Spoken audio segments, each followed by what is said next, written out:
সাধারণ ছাত্রছাত্রীদের ট্যাবের টাকা এই রাজ্যের সরকার চুরি করেছে, তার প্রতিবাদে সেই ট্যাবের টাকা কোথায় গেল এবং অবিলম্বে চোরেদের শাস্তি দিতে হবে, এই দাবিতে আমরা রাস্তায় নেমেছি। মানুষের নেই সেটা গত কয়েক মাসে গোটা রাজ্যের মানুষ বুঝে গেছে। তিলোত্তমার ঘটনা চোখে আঙুল দিয়ে দেখিয়ে দিয়েছে যে এই রাজ্যের বুকে ছাত্রছাত্রীদের কোনো নিরাপত্তা নেই ক্যাম্পাসের ভেতরে। এখন দেখছি শুধু মানুষের নিরাপত্তাই নয়, কোনো তথ্যেরও নিরাপত্তা নেই।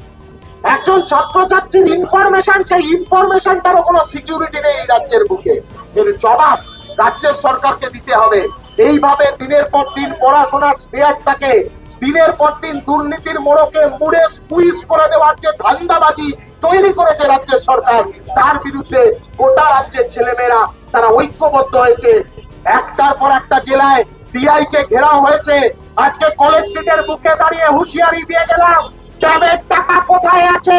সেই টাকা যদি না উদ্ধার করা হয়, যদি না ছাত্রছাত্রীদের হাতে সেই টাকা পৌঁছে দেওয়া যায়, যদি ওরা না পারে পৌঁছে দিতে, তাহলে আজ বাদে কাল আরো বেশি সংখ্যক ছেলে মেয়েদেরকে ঐক্যবদ্ধ করে বিকাশ ভবন অব্দি যাব, গিয়ে এই প্রাপ্ত বসুর সামনে দাঁড়িয়ে এই হুঁশিয়ারি তাকে আমরা দিয়ে আসবো। রাজ্যের পড়াশোনার ব্যবস্থাটাকে ধ্বংসের মুখে ফেলে দেওয়া যাবে না। অ্যাকাউন্টে টাকা বাইরের রাজ্যের অ্যাকাউন্টে চলে গেছে। এর আগে আমরা দেখেছিলাম ওএসসি স্কলারশিপের সময় তৃণমূলের ব্লক সভাপতিদের অ্যাকাউন্টে সেই টাকা ঢুকেছিল।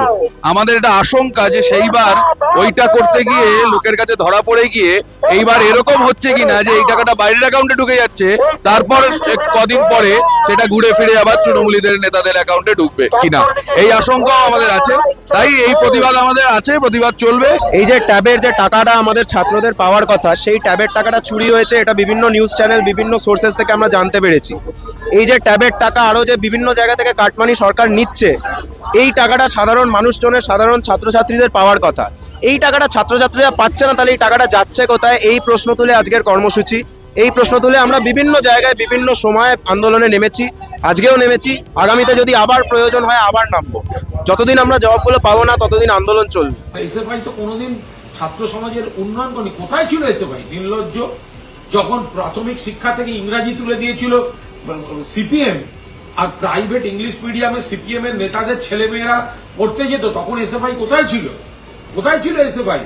যখন আইটি সেক্টর রেড়ে করে বেড়ে উঠছে সারা ভারতে, আর বাংলায় কম্পিউটার ঢুকতে দেব না বলে ছাত্র যুব সমাজকে কয়েকটা প্রজন্মকে পিছিয়ে দিয়েছে, এসএফআই কোথায় ছিল? এটা তো মমতা ব্যানার্জি, যে ধনী গরিব সকলকে সমানভাবে সব ছাত্রছাত্রীকে ট্যাবের টাকা দিয়েছে। হ্যাঁ, সময়ের সঙ্গে এই জিনিস হয়েছে।